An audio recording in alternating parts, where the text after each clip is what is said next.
الحمد لله نحمده ونستعينه ونستغفره ونؤمن به ونتوكل عليه ونعوذ بالله من شرور أنفسنا ومن سيئات أعمالنا من يهده الله فلا مضل له ومن يضلل فلا هادي له ونشهد أن لا إله إلا الله وحده لا شريك له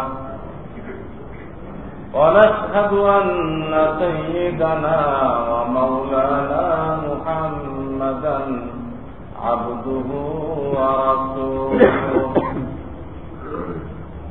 صلى الله تعالى عليه وعلى آله وأصحابه وبارك وسلم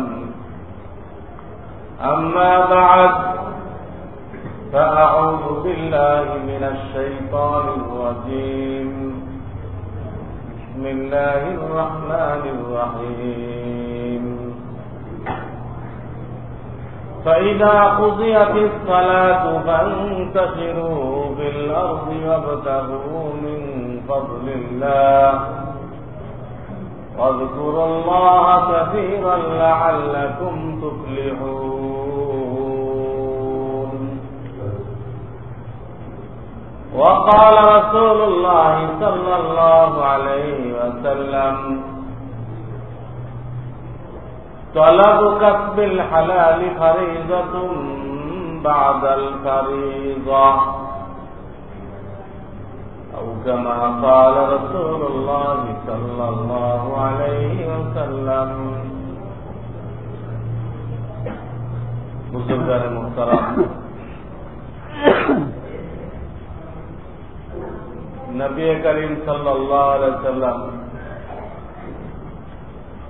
আমাদেরকে সতর্ক করার জন্য কিছু ভবিষ্যৎবাণী করে গেছেন।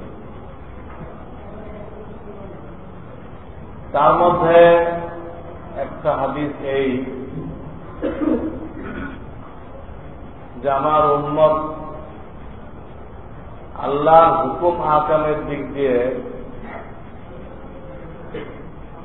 এতটা অজ্ঞ হয়ে যাবে যে ফরজ নিয়ে তাদের মধ্যে মতবিরোধ। যেমন ফজরের ফরজ নামাজ কয় রাকাত, এটা তো মতবিরোধ করার বিষয় না। এক জামান আসবে যে এটা নিয়েও দুই মুসলমান ঝগড়া করবে। একজন বলতেছে 2 রাকাত, আরেকজন বলতেছে 3 রাকাত। এই অবস্থা হবে।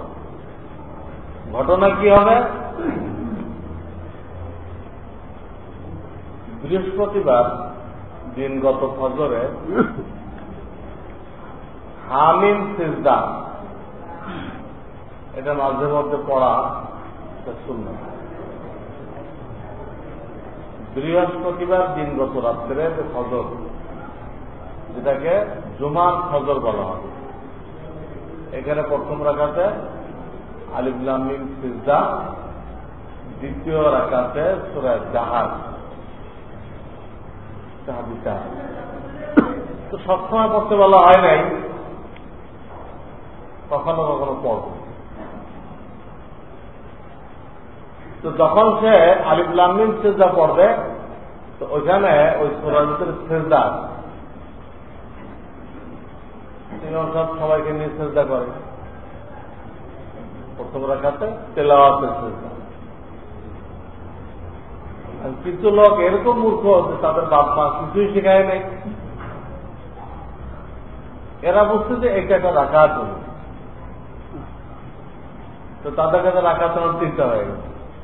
নর্মাল তো 2 রুকু করে 4 সিজদা করছেই, ওই যে মাঝখানেও সিজদায় গেছে, এইটা একটা রাকাত ধরে তারা বলছে ফজর নামাজ 3 রাকাত।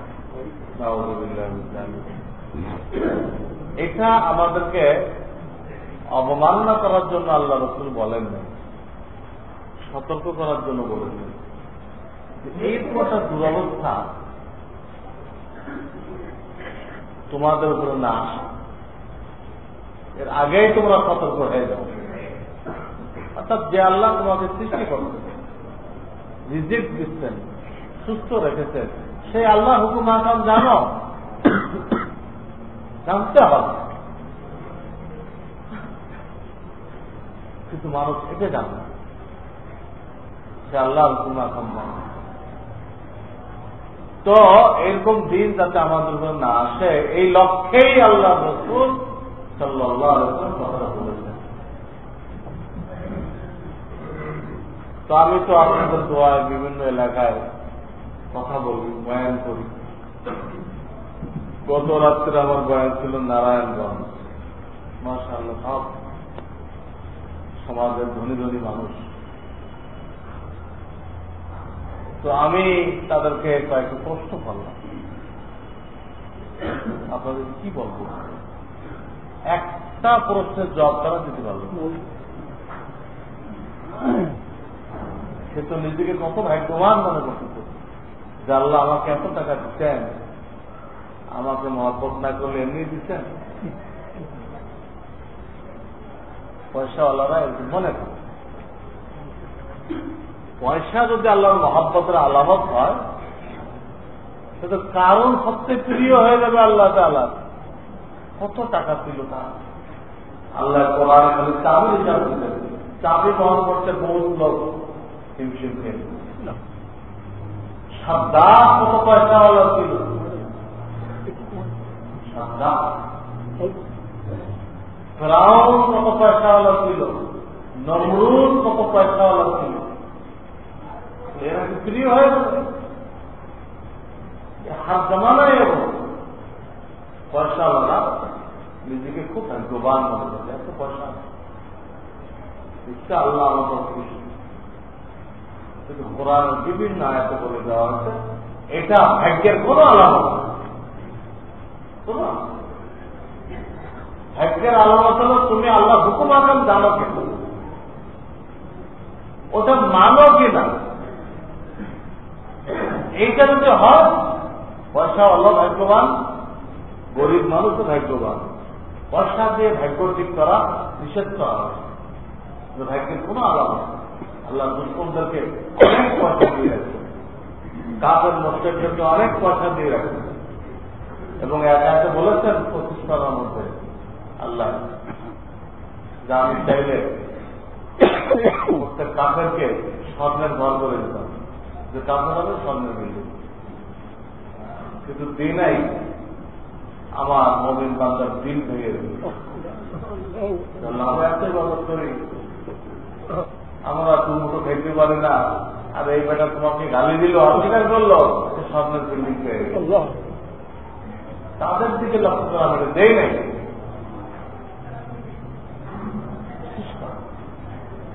ولولا أن يكون الناس أمة واحدة لجعلنا لمن يكفر بالرحمن لبيوتهم سقفا من فضة। আমাদের খাতিরে কাফেরদেরকে স্বর্ণের বিল্ডিং দেয় নাই আল্লাহ তাআলা, রূপার বিল্ডিং দেয় নাই, আমাদের দিলটা ভেঙে নেবে। তা না হলে আল্লাহ মখলুক হিসেবে তারা যেহেতু আখিরাতে কিছুই পাবে না, কিছুই পাবে না, যেখানে সর্বনিম্ন মোমেন যে জান্নাত বরাবর ঈমান আছে, তাকে এই দুনিয়ার সমান 11 গুণ বড় জান্নাত দেওয়া হবে। সুবহানাল্লাহ। ওই বিষয়ে কিছুই পাবে না। ও তো আমার একটা মাখলুক। আপনার একটা ছেলে আপনার নাফরমান, হ্যাঁ, আপনার সম্পদে ওর কি কোনো ইচ্ছা নেই, অংশ নেই, আপনার নাফরমান। নাফরমান হয়তো তোর কি আছে, আপনার সম্পদে কিছু পাওয়া যাবে, আপনি মরে গেলেও কিছু পাবে।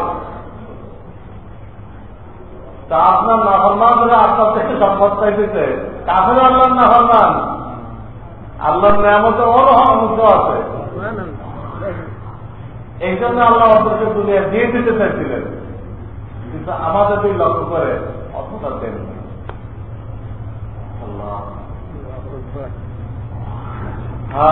তো বলতেছিলাম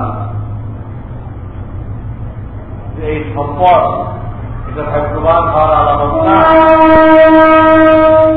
ভাগ্যবান হওয়ার আলামত হল আল্লাহর হুকুম আপনি জানেন কিনা, আপনি মানেন কিনা।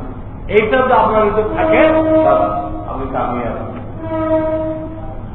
তো দুঃখজনক, আমি যতটুকু প্রশ্ন করলাম তারা একটা প্রশ্নের জবাব দিতে পারল না। এই মাল তাদের জন্য মোবারক হল না, বা মাল দিয়ে আল্লাহ দিন শিখতে হতো। আমি প্রশ্ন করলাম, আজানের ভিতরে মুয়াজ্জিন সাহেব যখন আশহাদু আন্না মুহাম্মাদুর রাসূলুল্লাহ বলে, তাই ইকামতের মতো বলেন, আপনারা কি উত্তর দেন? ওনারা সকলে বললেন সাল্লাল্লাহু আলাইহি ওয়াসাল্লাম। শুধু আপনাদের কে শিখেল এটা? বহু ওলামা বসে শিখাইল আশহাদু আন্না মুহাম্মাদুর রাসূলুল্লাহ জবাব সাল্লাল্লাহু আলাইহি ওয়াসাল্লাম। এটা বললে তো জবাব হবে না, জবাব তো হবে ওটা বলতে হবে আশহাদু আন্না মুহাম্মাদুর রাসূলুল্লাহ। জিজ্ঞেস করলাম আযানের শেষে কি বলে? আযান শেষ হয়ে গেল, আমরা একটা দোয়া পড়ি। কি দোয়া পড়ে? আল্লাহুম্মা রাব্বা হাযিহি দাওয়াতিত তাম্মা। হাদিসে পাকের মধ্যে আছে এর আগে দুরূদ শরীফ পড়ে নিতে হবে। আযানের উত্তর দিয়ে যে ব্যক্তি দুরূদ শরীফ পড়ে তারপরে এই দোয়াটা পড়বে, তার জন্য আল্লাহ রাসূল সাল্লাল্লাহু আলাইহি ওয়াসাল্লাম শাফাআতের ওয়াদা করেছেন। কিন্তু ওনারা একজন এটা বলতে পারলেন না যে এখানে দুরূদ পড়তে হবে। দুরূদ পড়তে হবে। দুরূদ কি জানেন আপনারা?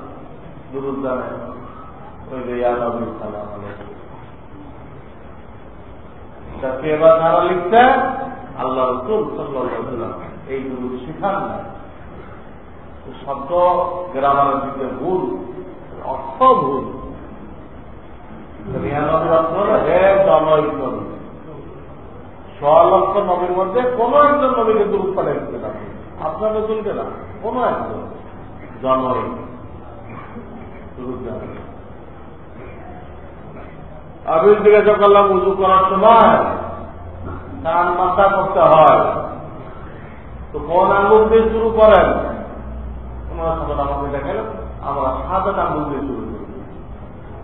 যেটা হলো না, সাদা আঙ্গুল দিয়ে শুরু করলে হবে না। প্রথমে এই কনিষ্ঠ আঙ্গুল কানের ছিদ্রের মধ্যে ঢুকাইতে হবে, তারপরে শাহাদাত, তারপরে বিরুদ্ধ আঙ্গুল দিয়ে কানের ভিতরে থাকে। ওনারা সকলে বললেন যে আমরা শাহাদাত আঙ্গুল দিয়ে করি।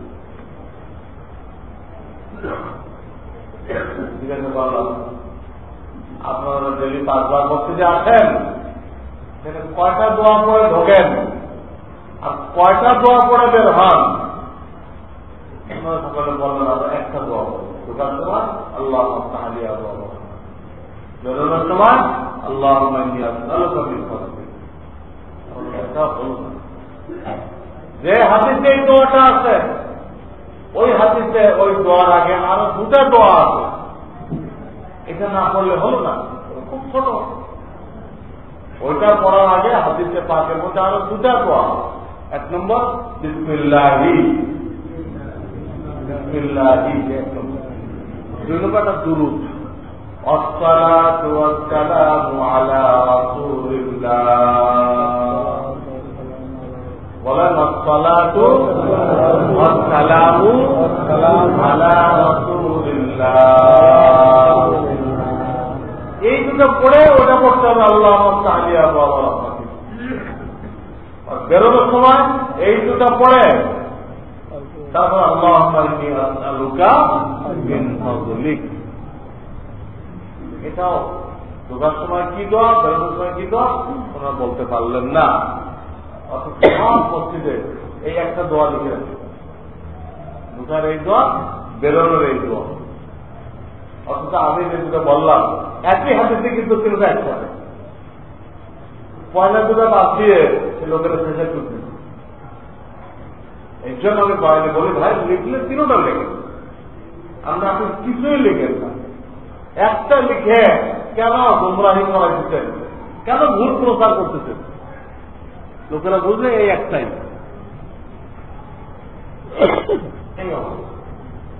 আমি যে কোনো প্রশ্ন করলাম মোটামোটা প্রশ্ন তারা বলতে পারবো না।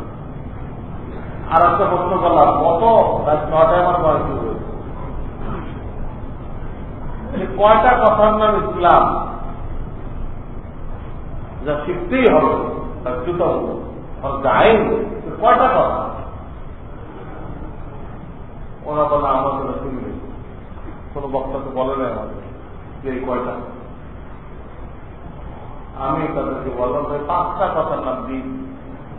ঈমান ঠিক করতে হবে, ইবাদতের মধ্যে সুন্নাত ঠিক করতে হবে, রিজিক হালাল রাখতে হবে, বান্দার হক বাপ মা বিবি বাচ্চা বান্দার হক আদায় করতে হবে, আত্মশুদ্ধি। অন্তরে 10টা রোগ হয়, এই রোগগুলো চিকিৎসা করাইতে হবে, একে বলে আত্মশুদ্ধি। পীর মাশায়েখদের কাছে এই আত্মশুদ্ধির জন্য যাওয়া হয়। লোকেরা যায় তাবিজ আনতে, কেউ যায় চাকরির প্রমোশন আনতে, কেউ যায় বদলি ঠেকাইতে। আর যারা নেহাত আল্লাহওয়ালা তারা যায় জিকির শিখতে, জিকির। সবগুলো গলত, সবগুলো গলত। জিকির শিখতে জেগেছে এও গলত করবে। জিকিরটা একা করা যায়, একা করা যায়। জিকির শিখার জন্য আল্লাহ ওয়ালাদের যাওয়ার দরকার নেই। অন্তরে 10টা রোগের চিকিৎসা করার জন্য আল্লাহ ওয়ালাদের কাছে অহংকার রয়ে গেছে, নিজেকে বড় মনে হয়, রিয়া রয়ে গেছে, নেক কাজ করলে খালি বলে বেড়ায়, নেক কাজ নষ্ট হয়ে গেছে, রাগ রয়ে গেছে, রাগ কারে কি কয় বাপ থেকে লাগে। রোগ এটাই বুঝতেছ না যে আমার অন্তরে একটা রোগ, এটা রাগটা রোগ। কুদৃষ্টি রয়ে গেছে, পথে ঘাটে সুন্দরী মহিলার সামনে পড়লে মজা নিয়ে নিয়ে দেখে, রোগের কারণে সে করছে। দুনিয়ার মোহ লোভ লালসা সেটা মাপে কম দিচ্ছে, দুধের মধ্যে পানি মিলাই দিচ্ছে, মেড ইন বাংলাদেশকে মেড ইন জাপান বলতেছে। সব কিছু ঘোড়া হলো, তার ভিতরে লোভ। এই লোভের কারণে হালাল হারাম পার্থক্য করতেছে। পার্থক্য করতে গেলে পয়সা আসবে না। আল্লাহ তাকে দান করার তৌফিক দিচ্ছে, দান করতে পারে, তৌফিক আছে, কিন্তু সে দানটা করতেছে, তার হাত আটকাই রেখে। কেন? এটা রোগ। ওই রোগটার নাম হলো বখিলি, বাংলাতে বলে কৃপণতা। সে বুঝতেছে না আমার টাকা আছে, সবাই দেয়, আমি দিতে পারি না কেন? দেওয়ার চিন্তা করলে আমার মাথা ব্যথা হয় না, দেয় না এখনো, দেওয়ার চিন্তা করছে কিছু টাকা তো দেয়, কিন্তু মাথা ব্যথা মাথা ধরে। আর দিলে কি হবে? এত মালের মহ, এগুলো কৃপণতা। এইরকম 10টা রোগ অন্তরে আছে, জন্মগতভাবে আল্লাহ রাখছে আমাদের পরীক্ষা করার জন্য, এবং চিকিৎসা করানোকে আল্লাহ তাআলা ফরজে আইন করে দিচ্ছেন। শরীরের রোগের চিকিৎসা করার সুন্নাত, আর ওই রোগগুলো চিকিৎসা করানো ফরজে আইন। আমি বলে থাকি ডাক্তারদেরকে, ভাই আপনি তো সাইনবোর্ড লাগাইছেন চক্ষু বিশেষজ্ঞ, আপনি যদি চোখের মশলা জানেন, চক্ষু বিশেষজ্ঞ বিশেষ জ্ঞান রাখেন, কিন্তু একটা বেকার মহিলা চিকিৎসা করতে আসবে তার চোখের, করেন আমি চোখের চিকিৎসা, কিন্তু অন্য অঙ্গ দেখতে পারবেন না। আপনি কি এই মতো জানেন? জানেন না, কিন্তু সব ঠিক করতে দেন, পুরাটাই দেখে দিচ্ছে,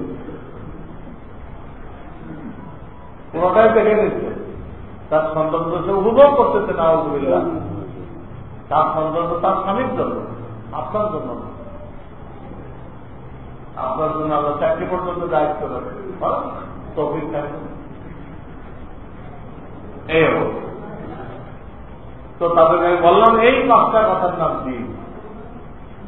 ওনারা বুঝলেন যে আমরা পয়সা আল্লাহ দিচ্ছে, কিন্তু দিন সম্পর্কে আমাদের কোনো ধারণা নেই। যে কোনো জিনিস হচ্ছে একটা প্রশ্ন দেওয়া হতে পারে। আমি ওলামা কেরামকে বলে আপনারা এই আগ্রহ বা চিন্তা ধারেন, কাজের কথাগুলো শেখান, ডেলি যেগুলো কাজে লাগবে। 5 বছরে মসজিদে আসতেছে, আপনি তাকে দোয়াটা শিখান না, আপনি ইমাম দোয়াটা শিখাইলেন না। আপনি নামাজ পড়াই দিচ্ছেন, কিন্তু নামাজটাকে শিখাইলেন না। শেখানোর দায়িত্বটা কার উপরে? এবং ওখানে পড়াই দিবে, শেখানোর দায়িত্ব কি হয়ে যায় ইউনুসের উপরে। গ্রামীণ ব্যাংকের এই ব্রাকের উপরে দায়িত্ব আপনাকে নামাজ শিখে।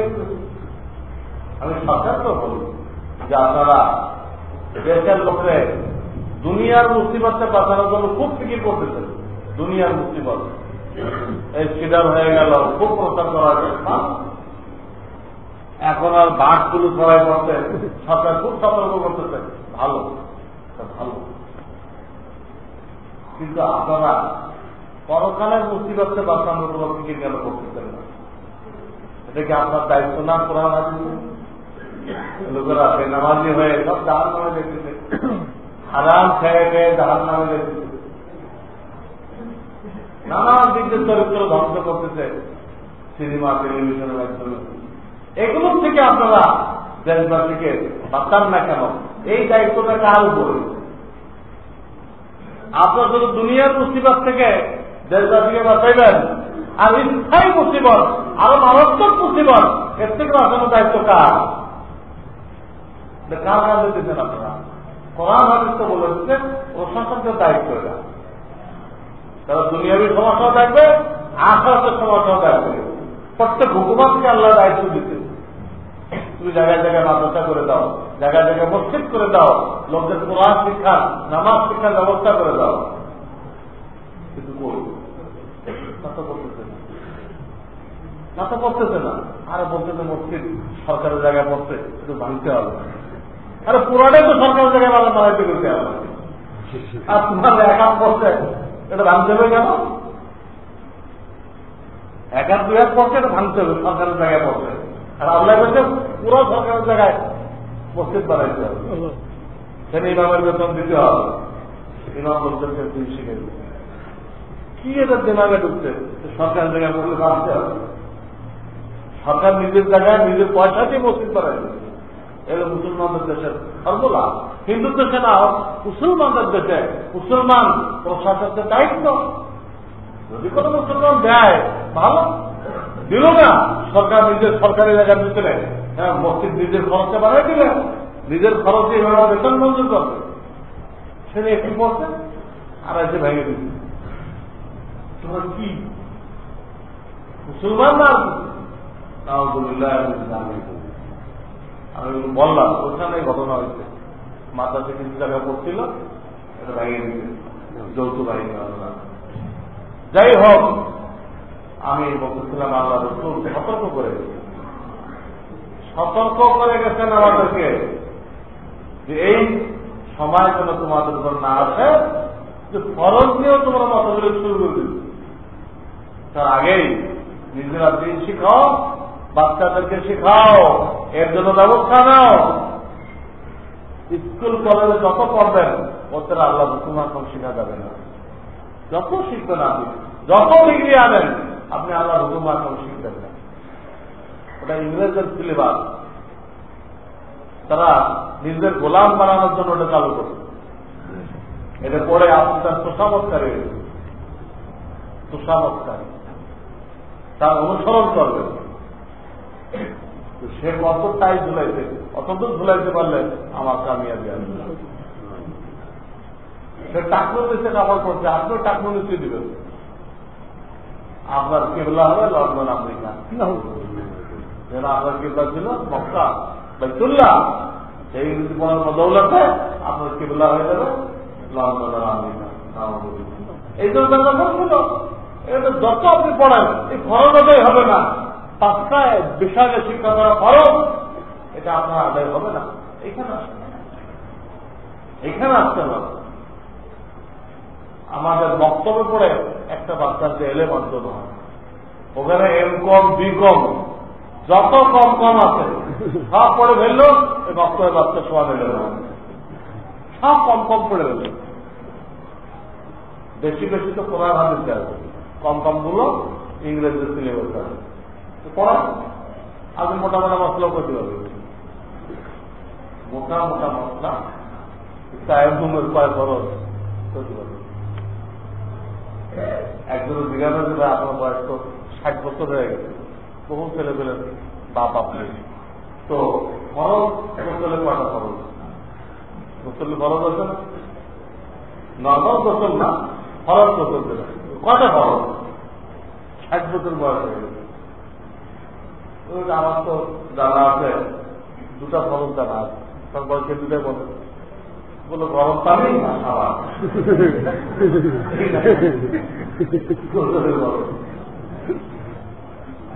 এত বললো বাচ্চার বাপ নয়, তারপরে উনি এই খরচ আছে।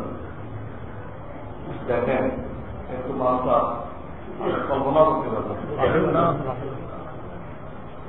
এর জন্য ভাই আমাদের জিন্দেগির লক্ষ্য উদ্দেশ্য কিন্তু এটা, যে জন্য আল্লাহ বানাইছে যে আল্লাহ হুকুম জানো মা করে, তোমার দুনিয়ার জিন্দেগির এটাই উদ্দেশ্য।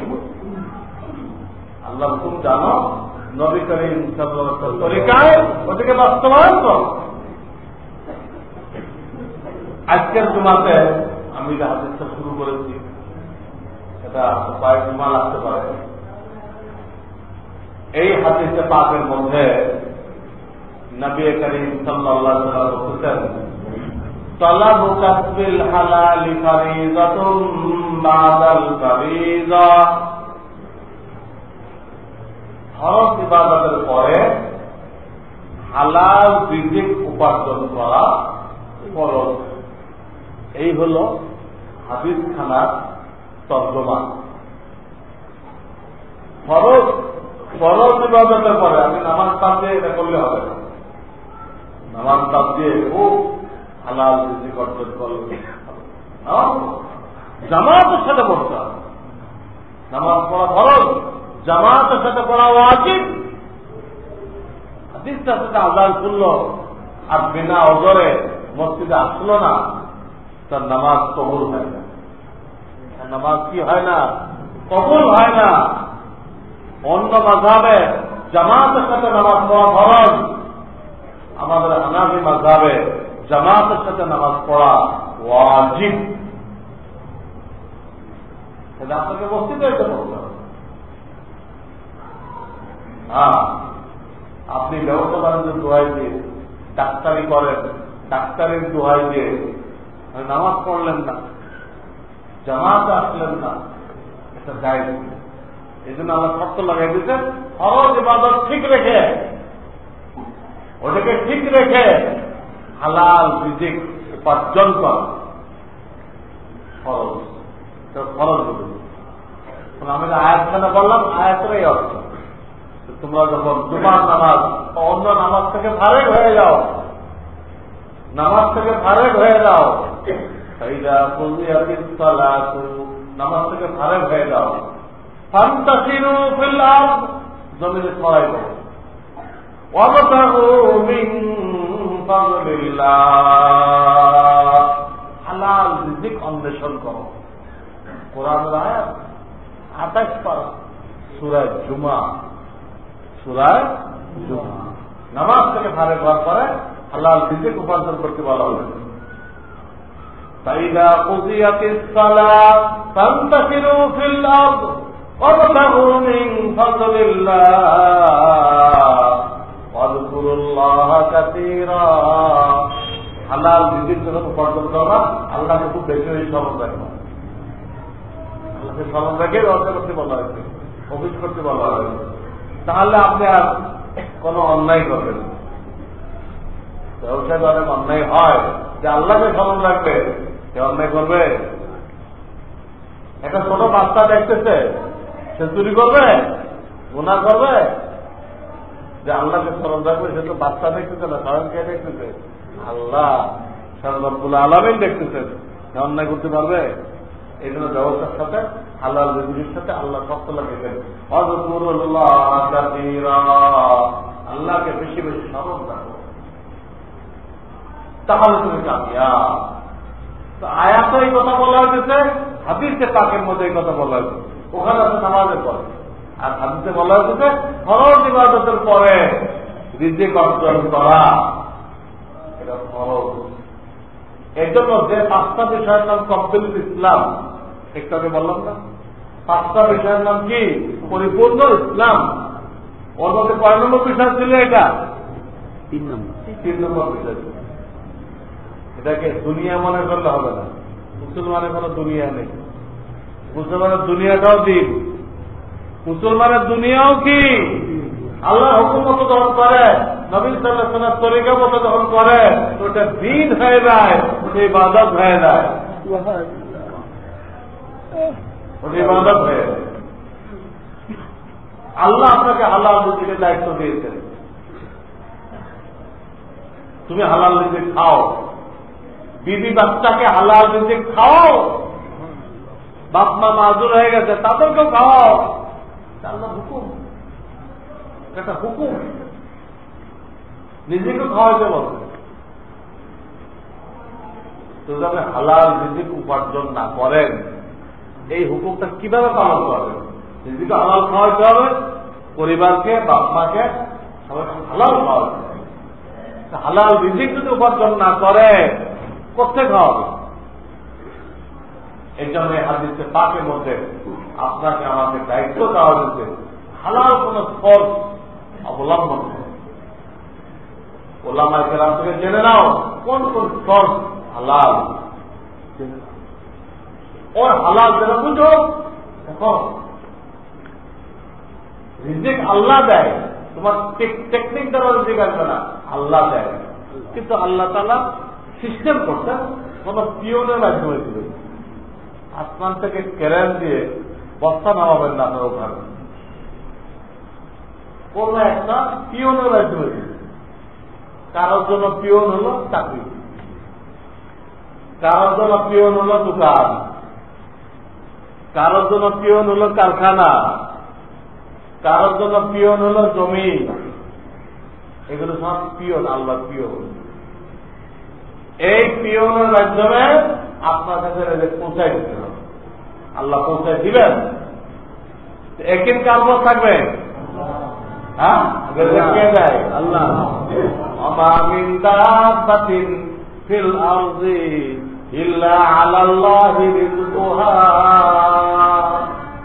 12 পারার প্রথম লাইনে, প্রথম পৃষ্ঠা প্রথম লাইন আল্লাহ বলতেছেন শুধু মানুষ না, যত হাজার হাজার মখলুক আছে সমস্ত মখলুকের রিজিকের দায়িত্ব আমি মওলা নিজের দায়িত্বে নিয়ে নিচ্ছি। কত কলকারখানা, ওদের তো কোনো কলকারখানা নেই, ওদেরকে টাইম মতো আমি কি করতেছি? রিজিক দিয়ে দিচ্ছি। টাইম আল্লাহ নিজের দায়িত্বে নিয়ে নিচ্ছে রিজিক। আজকে আমরা পরেশান হয়ে যাই, দোকান করে পুড়ে গেল, এখন তো না খাই বলতে হবে। চাকুরিটা চলে গেল, চাকুরি চলে গেল, এখন তো না খাই বলতে হবে। তারপর আপনি রিজিকটা কাকে মনে করতেছেন? পিওনকে মনে করতেছেন। আপনার ইমান গলত, আপনার ইমান গলত। পিওন চলে গেছে, অসুবিধা কি? আল্লাহ আর এক পিওনকে দিবে, কিন্তু আপনাকে না খাওয়া রাখবে। আমাদের যেসব পিওন আসে সেটা বলে না, বলে টাকা আসা বন্ধ হয়ে যায়, চিঠি আসা বন্ধ হয়ে যায়, আর এক পিওন চলে যায়, মরে যায়, চাকরির মেয়াদ শেষ হয়ে যায়। আল্লাহর পিওন একটা ঠিক আছে, একটা নষ্ট হয়ে গেছে, আল্লাহ তার কত কত পিওন আছে যে কাজে আপনাদের শিখতে হবে। আমি কয়ে দিলাম, আপনাদের শেখা হবে না। এই জন্য দাওয়াত ও তাবলীগের লাইনে এই জিনিসটা খুব ভালো করে শেখায়। সব আল্লাহ থেকে হয়, এই পিওনের দ্বারা হয় না। পিওন তো পৌঁছায়, পিওন তো পৌঁছায় দেওয়ালা, দেনেওয়ালা না, দেনেওয়ালা কে? আল্লাহ। এখানে এত বলে এত বলে এত শোনে যে কথাটা তার দিলের মধ্যে বসে যায়। ওটার নাম পাক্কা ঈমান। কারণ কবরে গেলে পয়লা প্রশ্ন এটা হবে, কবরে গেলে পয়লা প্রশ্ন এটা হবে, মার রব্বুক, তোমাকে পালনেওয়ালা কে ছিল? আল্লাহ অনেকগুলো নাম আছে, কিন্তু এখানে পালনেওয়ালা কে ছিল ওইটা কবরে জিজ্ঞেস করা হবে। ওইখানে তো আমাদের অনেকের ইমানের ভিতরে দুর্বলতা, ইমান আল্লাহ আমরা যারা মেহনত করতেছি না, আমাদের কিন্তু ওইখানে দুর্বলতা থাকতেছে। আর কবর আপনি বুদ্ধি খাটায় জব দিবেন, এই কোনো সুযোগ কবরে নেই। ওটা দুনিয়াতে আপনি যে বিশ্বাস রাখতেন ওইটাই আপনার মুক্তি আসবে, ওইটাই আপনার মুক্তি আসবে, অন্য কিছু আসবে না। এই জন্য ভাই এই মেহনত খুবই জরুরি। এই কথাটা অন্তরে বসানোর জন্য মেহনত আজকে চলতেছে দাওয়াত ও তাবলীগের নামে। আমরা বুঝি না, এটাকে মামুলি মনে করি, কিন্তু ইমানের পরীক্ষায় পাস করার জন্য, ইমানের পরীক্ষায় পাস করার জন্য বহু দরকারি মেহনত, খুব দরকার। তো এই হাদিসে পাকের মধ্যে বলা হয়েছে যে ফরজ ইবাদতের পরে, ফরজ ইবাদতের পরে হালাল রিজিক অন্বেষণ করা ফরজ। একদিকে বোঝা গেল ওটাকে ঠিক রাখতে হবে, ফরজ ইবাদত ঠিক রাখতে হবে, ওটা বাদ দিয়ে করলে হবে। অনেকেই কিন্তু বাদ দিয়ে করে। এক মহিলা তার স্বামী সম্পর্কে জানতে চাইছে, তার স্বামী হলো ডাক্তার। তো উনি আসর মাগরিব ইশা রাত্রে বাসায় ফিরে একবারে পড়ে। মাশাআল্লাহ তার বিবি দিনদার, আপনি এরকম করেন। যদি বাসায় মসজিদ থাকে মসজিদে যাবেন, অনেক দূরে হয় অফিসের মধ্যে একসাথে নামাজের ব্যবস্থা করেন, জামাত করেন, এই চিন্তা একসাথে করেন আসর মাগরিব ইশা।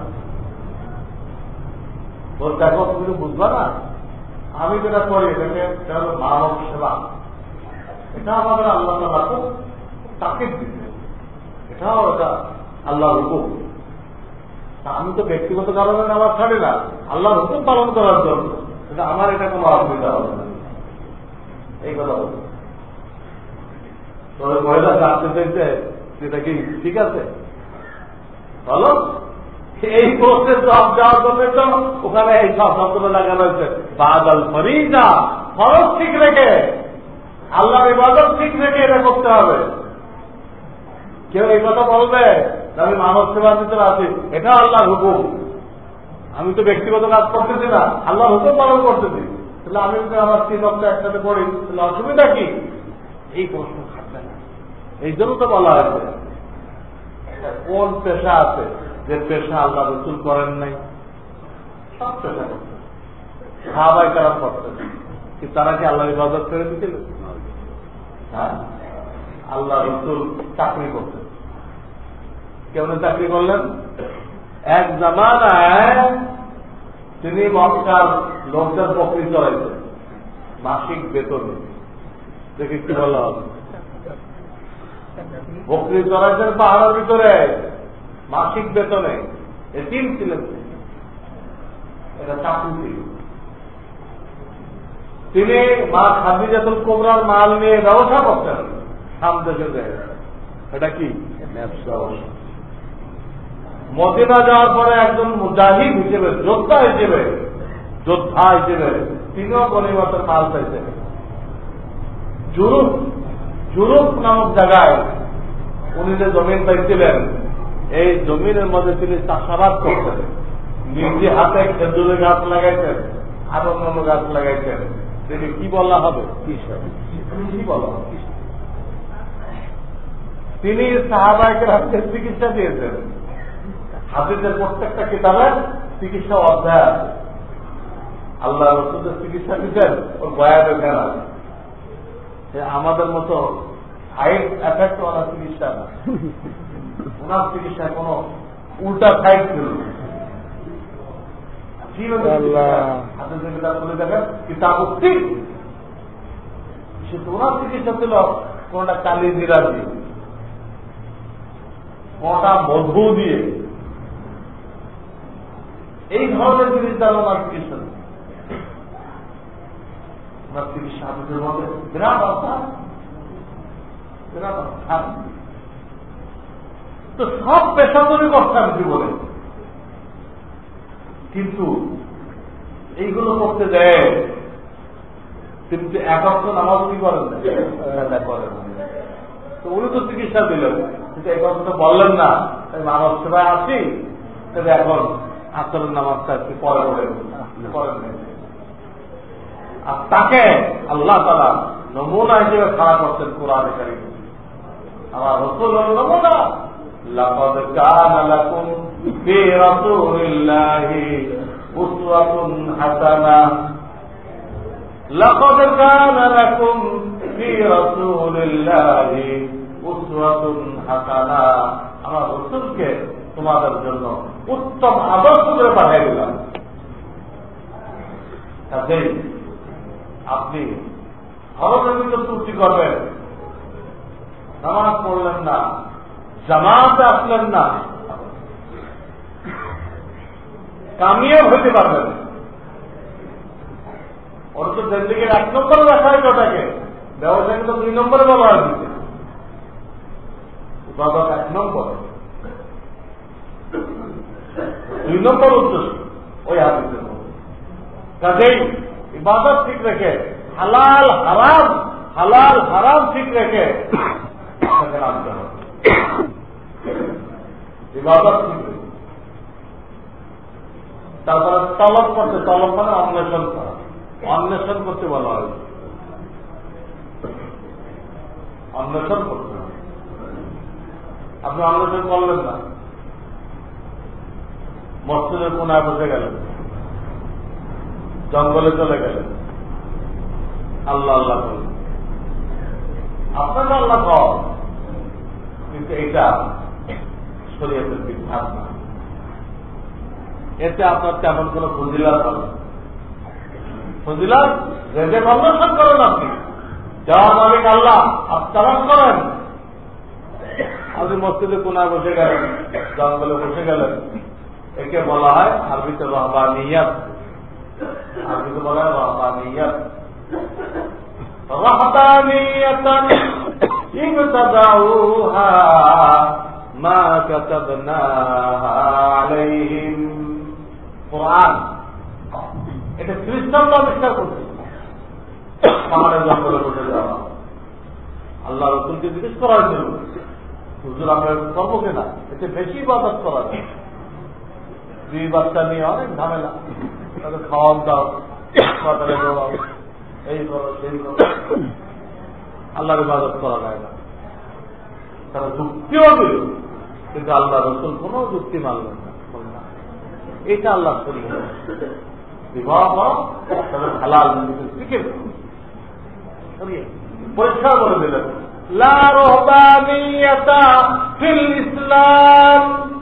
আল্লাহ আমাদের ইসলাম দান করতেন, এখানে রহবানিয়াত অর্থাৎ এই যে বৈরাগী হওয়া, এটা আমার শরীয়তে, আমার শরীয়তে নেই, খ্রিস্টানদের মধ্যে ছিল, আমার শরীয়তে এই রহবানিয়াত, বৈরাগী হওয়া, বৈরাগ্যতা, হ্যাঁ, একা একা জঙ্গলে বসে গেলেন, এটা ইসলামী শরীয়তে নিষেধ।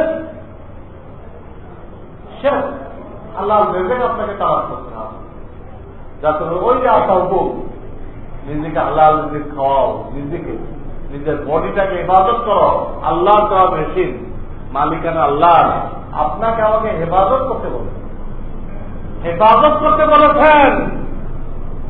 হালাল রিজিক উপার্জন না করলে এটাকে আপনি হেফাজত করবেন কেমনে? হাদিসে আসছে, ইন্না লিজাকাতিকা আলাইকা হাক্কান, আল্লাহ তোমার শরীরের হক রেখেছে। শরীর কি রাখছেন? কি হক? খাওয়া দিতে হবে, একে সুস্থ রাখার জন্য যা করতে হবে এটা আল্লাহর হুকুম। আল্লাহর হুকুম ইন্নালি জাসাদিকা আলাইকা হাক্কা। আপনি শীতের দিন শীতের কাপড় ব্যবহার করলেন, গুনাহ হবে। সরকারি মেশিন, আল্লাহ যে সরকার, ওই সরকারের মেশিন, আল্লাহ আপনাকে দায়িত্ব দিয়ে হেফাজত করো, হেফাজত। আপনি হেফাজত করলেন, আপনি এমন কাজ করলেন যেন স্বাস্থ্য নষ্ট হয়ে গেল, তো না যায়, না যায়। আপনাকে গোসল করতে হবে, আপনাকে বিশ্রাম নিতে হবে, সব শরীরের হক। আপনি এমন কাজ করবেন না যে নিজেকে বেইজ্জত হয়, এটা নিজের শরীর হক নষ্ট করলেন। আপনার শরীরের হক হলো নিজেকে ইজ্জতের সাথে রাখবেন। এমন কাজ করা যাবে না যে মানুষ আপনার সমালোচনা করে, আপনাকে বদিন বদিন হক। বিবি বাচ্চাকে হালাল রিজিক খাওয়াতে হবে। এই সব কারণে আমাদের প্রত্যেককে দায়িত্ব দেওয়া হয়েছে যে তুমি হাত বাইন্ধে মসজিদে কোনায় বসে থেকো না, জঙ্গলে বসে থেকো না। হালাল রিজিকের জন্য কোনো না কোনো পথ অবলম্বন করো, অবলম্বন করো, তলব অন্বেষণ করো। তলব কিসের করবা? তলব কিসের করবা? তলব কাসবিল হালাল, হালাল হালালের তলব করবা, হারামের না। এক নম্বর ইবাদত বন্দীকে হালাল হারাম ঠিক রাখতে বলবে। 2 নম্বরে হাত বাইন্ধে বসে থাকতে মানা করবে, নামো ময়দানে নামো। 3 নম্বর বলতে নাম্বা যে কিসের জন্য নাম্বা? হালালের জন্য। নাউযুবিল্লাহ, কেউ সিনেমা দিল, পয়সা তো তারা, পয়সা তারা, যেটাকে হালাল হয়েছে, হালাল হয়েছে।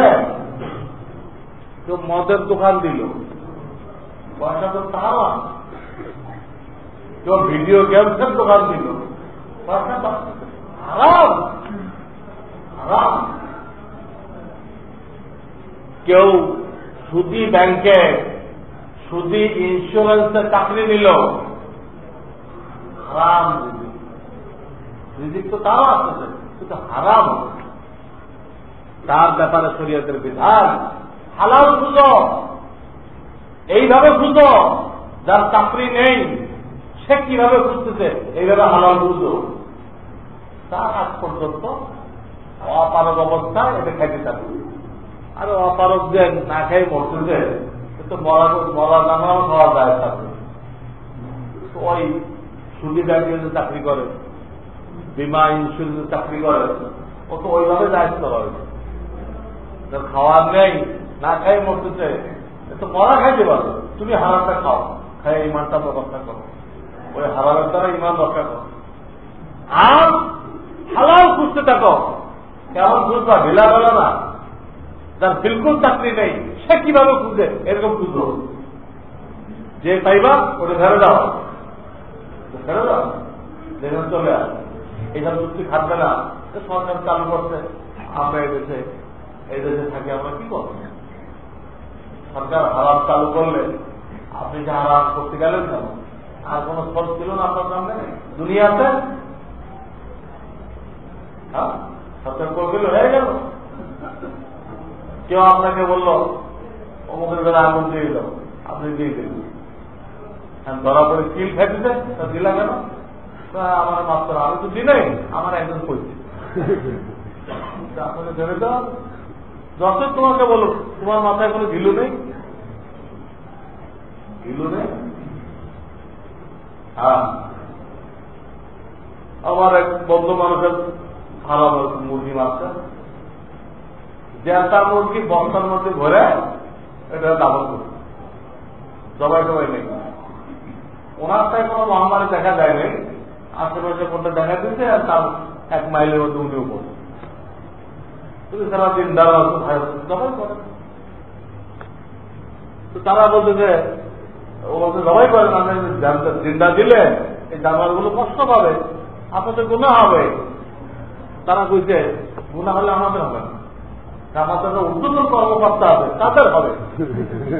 তারা আমাদেরকে এইভাবে দিতে বলছে যাতে টাইম লস না হয়, একটা হাজার হাজার মুরগি কম দবাই করবো না, ওদের গোনা হবে।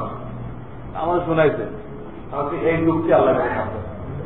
উদ্যোতন কর্তৃপক্ষ কইতেন, তখন তারা কইতেন, এই যুক্তিটা দিলেন যে অফিসার এই কথা কইতেন আমাদের কোনো হবে না, উদ্যোতন কর্তৃপক্ষ সব তার কাছে দিচ্ছে।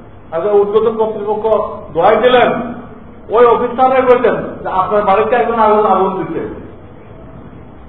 ধরে কেলে আরম্ভ করছেন, আমার কোনো দোষ না, এক অন্য একটা লোক আমাকে এই অর্ডারটা করছে। আপনি তারা ধরে দিলেন যে আপনি কোনো দোষ না, আর একজন অর্ডার করছে তারা ধরে নিয়ে আসে, এটা ধরে দেবেন আপনি। আর তোমার মাথা কোথায় গেল? যথেষ্ট অর্ডার করুন, তুমি বেআইনি কাজটা কেন করলাম, আমার ঘরে কেন আগুন দেবে? সেটা তো ওই উদ্যোতন কর্তৃপক্ষ করে ওই লোকটা বাঁচতে পারবে না, আপনারাও বাঁচতে পারবেন না। আপনারা উদ্যোতন কর্তৃপক্ষ বললেন না যে এইভাবে যায় নেই, আপনাদের গেল কোথায় গেছে? যাই হোক, আমি যে কথা বলতেছিলাম, হালাল করতে হবে। ব্যাংক, বিমা, ইন্স্যুরেন্স, এগুলো চাকরি হালাল। সিনেমায় চাকরি করা হালাল না, টেলিভিশনের দোকানে চাকরি করা হালাল না। এটা হালাল হল, ওই মাল থাকবে না, ওই মালে আপনার জীবনে শান্তি আসবে না। লাখ লাখ টাকা কামাইবেন, লাখ লাখ টাকা কামাই করবেন, কিন্তু কোন বরকত পাইবেন না, পরেশান পরেশান পরেশান। এই ব্যাপারে আমি আরো ব্যাখ্যা দিব যে হালাল উপার্জন করতে বলতে হালালের মধ্যে আমাদের কি ত্রুটি হয়েছে। আপনি এক অফিসে ডিউটি করেন, আপনি 8 ঘন্টা বিক্রি করে দিতেন, বিক্রি করে দেন ওই অফিসের কাছে। 8 ঘন্টা ডিউটি করলে আপনার চাকরির বেতন হালাল। আপনি 1 ঘন্টা ব্যক্তিগত কাজ করেন, ব্যক্তিগত কাজ, অফিসের কাজ না, বন্ধু বান্ধবের ফোন করেন, এই করেন, অফিসের কাজ করেন, প্রত্যেক দিন আপনারাই হালাল। কিছু সময় ব্যক্তিগত নিয়ে নিচ্ছেন, কথা কথা আপনাকে 8,000 টাকা বেতন দেওয়া হবে। 1 ঘন্টার ডিউটি আপনি করেন, তাহলে 8 ভাগের 1 ভাগ কত? 1000।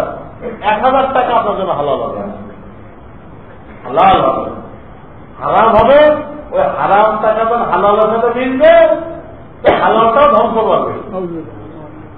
ওই হালালেও কোনো বরকত পাইবেন না, কোনো বরকত পাইবেন না। হাহাকার লেগে থাকবে, পেরেশানি লেগেই থাকবে, লাখ লাখ টাকা কামাই করতেছেন, আপনার জরুরত পুরা হবে, জরুরত পুরা হবে। আমার যদি দাদাপি হযরত মাওলানা আশরাফ আলী থানভী রাহমাতুল্লাহ আলাইহি, ওনার মাদ্রাসা যারা শিক্ষক ছিল, এই শিক্ষকদের কাছে অনেক সময় বাড়ি থেকে মেহমান আসতো, আত্মীয়স্বজন আসতো, কোন দরকার ওনার বিগত লিখে রাখতো। একটা আত্মীয় আত্মীয় গেট আউট করে দেওয়া যায় না, লিখে রাখবে যে এই লোকটা ক্লাস টাইমে আসলো, কখন তার জন্য সময় দিলেন, এই কটার থেকে এই কটা লিখে রাখবে।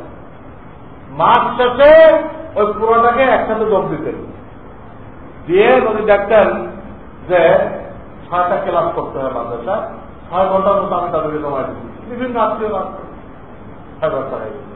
তাহলে একদিনের বেতন উনি নিজে দরখাস্ত করতেন, দরখাস্ত করতেন যে আমাকে একদিনের বেতন কম দেওয়া হোক, কারণ আমি একদিন ডিউটি করতে পারি নাই। উনি দরখাস্ত দিয়ে এই বেতনটা কমাই দিতে, তারপরে আল্লাহ ভয় ছিল, তারা তো দিয়ে দেবে, আমিও নিয়ে নিলাম। কিন্তু এই হারামটা যখন হালালের সাথে মিশবে, দুধের মধ্যে চেনা পড়ে গেছে, দুধের মধ্যে চেনা পড়ে গেছে, সমস্ত দুধ নষ্ট হয়ে যাবে, আমার পুরো টাকাটাই নষ্ট হয়ে যাবে। এই টাকা দিয়ে আপনার জরুরত পুরা হবে না, খালি পেরেশানি হবে, পেরেশানি হবে। আজকে হাঁটু অপারেশন করতে হবে, এই হয়েছে, সব টাকা দেবো। ওই হারাম মিলে গেছে, আপনার পানির লাইনের সাথে স্টোরেজ লাইন মিলে গেছে, পানির লাইনের সাথে স্টোরেজ মিলে গেছে, হালাল টাকার সাথে হারাম মিলে গেছে। আল্লাহ, এই জন্য কোন টাকা বাঁচানো যাবে না, যেখানে যেন দেওয়া জরুরি ওখানে টাকাটা দিতে হবে। এই ব্যাপারে ইনশাআল্লাহ আমি আরো ব্যাখ্যা করবো। আমাদের জীবনে অনেক ভুল আছে, ব্যাখ্যা করলে আপনারা বুঝতে পারবেন। তখন আমাদের জন্য বাঁচা কি হবে, সহজ হবে। যেহেতু বয়ানটা শুরু হয়েছে, আপনার খুব খেয়াল করে শুনবেন। আমি তো বলে নোট করবেন। আল্লাহ তাআলা আমাদের সকলকে আমল করার তৌফিক দান করেন।